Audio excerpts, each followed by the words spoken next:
Bonjour à tous et à toutes, je suis Louise Michaud, directrice du département architecture et aménagement de l'espace de l'IPE Boris Cyrulnik. Et aujourd'hui, je vais vous parler de l'importance de l'espace pour le tout petit.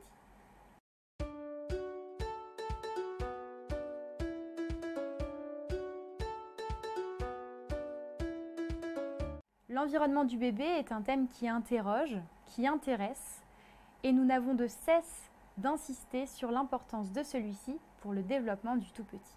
Cependant, nous avons souvent le travers de le penser séparé.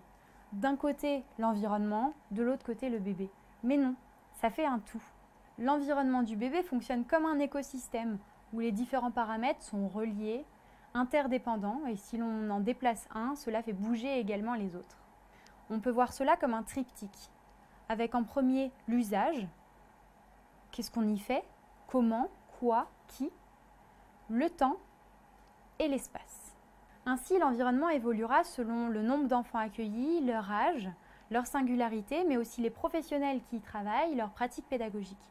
Et l'environnement évoluera donc régulièrement pour s'y adapter.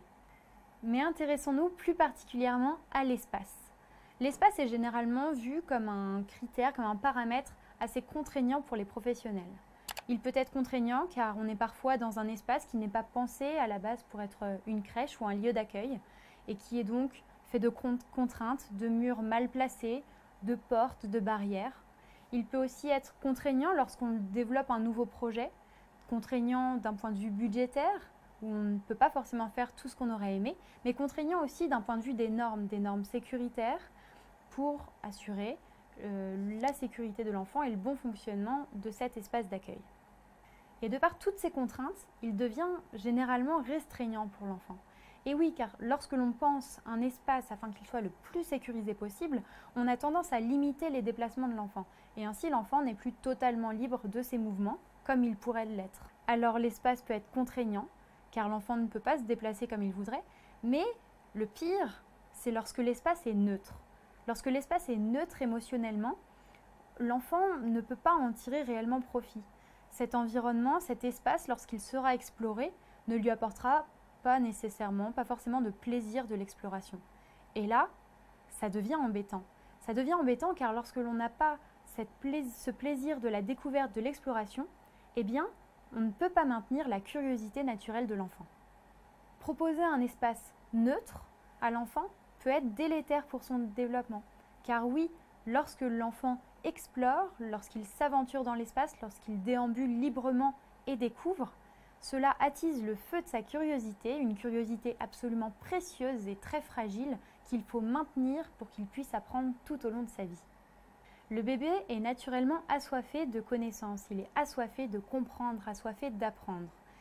Et c'est finalement de façon ludique, notamment par le jeu libre, qu'il va pouvoir développer des compétences et acquérir des connaissances. Et comme le bébé lionceau dans la savane, qui en jouant avec ses frères développe ses compétences de chasseur, agile, malin, réactif, va pouvoir survivre grâce à cela, eh bien notre bébé, il a besoin d'apprendre en permanence et de comprendre le monde qui l'entoure pour pouvoir vivre. Il est donc de notre devoir d'adulte accompagnant, de fournir à l'enfant un espace et un environnement suffisamment riche pour qu'il puisse explorer, suffisamment riche pour que cet espace devienne une expérience sensorielle, une expérience sensorimotrice, une expérience sociale également parfois. Et pour cela, on peut jouer avec différents paramètres. On peut jouer avec la couleur, avec des différences de volume, des différences de hauteur sous plafond, des différences de matière, de température. Et cela va attirer l'enfant. Ça va l'amener à expérimenter, à toucher, à sentir, à mettre en exergue différents sens. Et comme ça, le bébé va apprendre et va avoir envie de continuer à apprendre. Car la dopamine, l'hormone sécrétée par le cerveau lorsque le bébé explore, lorsqu'il apprend, elle est responsable du plaisir, elle est responsable de cette sensation de plaisir, mais aussi et surtout de l'addiction. Lorsque le bébé explore, et plus il apprend, plus il ressent de plaisir, et plus il va avoir envie d'explorer à nouveau. Alors gardons en tête que tout espace est apprentissage et que tout apprentissage devrait être plaisir.